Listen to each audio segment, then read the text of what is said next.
यहां पर जो है एक रॉड है,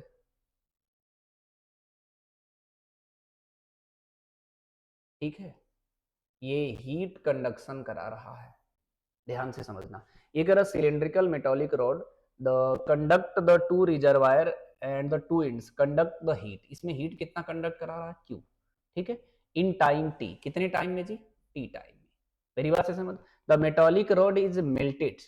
ठीक है, and formed in the rod is the half radius, ठीक है, and its original rod, what is the amount of heat conducted the new rod is placed the thermal contact, इसको कह रहा है कि ये मेल्ट करा दिया गया है और मेल्ट करा के जो है दूसरा रॉड बनाया गया है,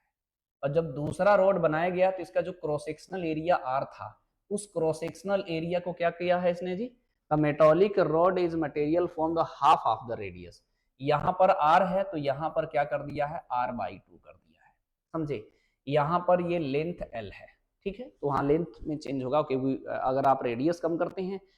तो लेंथ में फर्क पड़ जाएगा। फिलहाल पहले फॉर्मूला पे आओ, क्यू की वैल्यू जो होता है ये होता है K A delta theta into T divided by L होता है, मेरी बात से सहमत हो।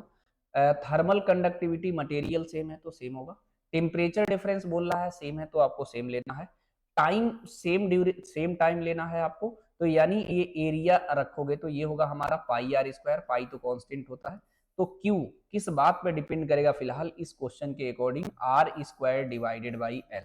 मेरी बात से सहमत हो कि नहीं, या आप ऐसे ही करो ज्यादा बढ़िया रहेगा, Q directly proportional to A divided by L पे डिपेंड करेगा। अच्छा यहाँ ए ऊपर और यहाँ ए नीचे से मल्टीप्लाई कर देंगे तो ए इंटू एल, ये क्रॉस सेक्शनल एरिया कितना है इसका ए, इसका लेंथ है, तो ये हो जाएगा वैल्यूम हो जाएगा, तो वैल्यूम अगर होगा तो वैल्यूम तो सेम रहेगा, वो तो कांस्टेंट रहेगा, क्योंकि किसी सब्सटेंस को आप मेल्ट करा दे, अब मेल्ट कराने के बाद नया रॉड बना दे तो मटेरियल तो उतना होगा ना, उसका वैल्यूम तो चेंज होगा नहीं, ठीक है, यानी यहाँ पर Q जो है वो directly proportional to A square हो गया। यहाँ पे फिलहाल रेडियस की बात किया है तो ए की वैल्यू अगर इस क्रॉस सेक्शनल एरिया की बात करेंगे तो पाई आर स्क्वायर होता है, तो यहाँ पर रखेंगे Q directly proportional to pi R square का होल स्क्वायर, तो Q directly proportional to R की पावर 4 आएगा, तो अब इसे आसानी से हम लोग यूज कर सकते हैं, इसका रेडियस आर है, इसका बोल रहा आर बाई टू, यहाँ पर आप Q1 मानो, यहाँ पर आप Q2 मानो, सिंपल। तो आपको करना क्या है जी, Q2 divided by Q1 equal to R2 divided by R1 की पावर 4, ये क्या है R by two divided by R की पावर 4 है, R से R कट जाएगा, 1 बाई टू की पावर 4 करोगे 1 बाई टू की पावर 4, तो ये कितना हो जाएगा 1 अपॉन 16, तो Q2 की जो वैल्यू आएगा वो आएगा Q1 डिवाइडेड बाई 16 और ये Q है Q डिवाइडेड बाई 16 होगा, यानी इसका आंसर हम लोग कौन सा टिक करने वाले हैं जी, बी ऑप्शन टिक करने वाले हैं, समझे।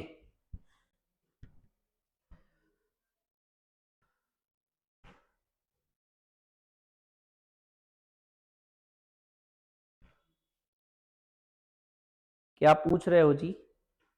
अच्छा मैं बताऊं है ना, अच्छा ठीक है,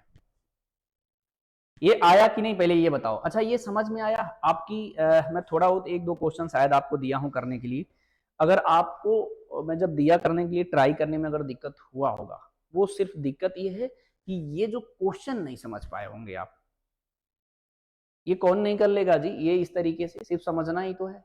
ये कह रहा है हमारा सिंपल क्वेश्चन है, बस उसका रेडियस मेल्ट करके हाफ कर दिया है, लेकिन ये आपको अंडरस्टैंड होना चाहिए, मतलब इतनी समझ तो होनी चाहिए कि ये जो वैल्यूम जो है हमारा वो तो कांस्टेंट होगा, वो चेंज नहीं होगा, ये कॉमन सेंस होनी चाहिए, तो इसीलिए मैंने ए के टर्म में कर लिया तो डायरेक्टली सॉल्व हो गया।